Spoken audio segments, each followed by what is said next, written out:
Hi, Mi. So, share ko lang tong binili ko dito. And for sure, bilang mami, matutuwa kayo kung ano man to. Hindi ba ito ganyan?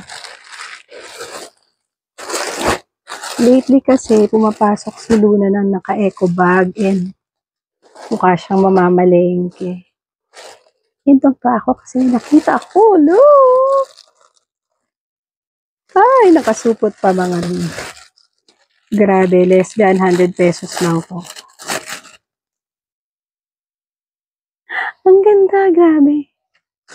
Hindi ako na-disappoint. Tingnan niyo yung design.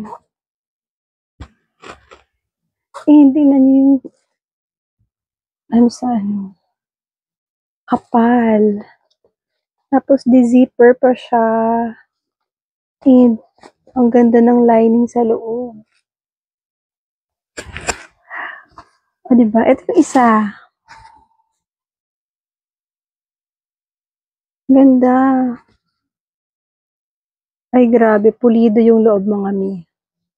Tapos, meron din siya small pocket din sa loob. Ayun.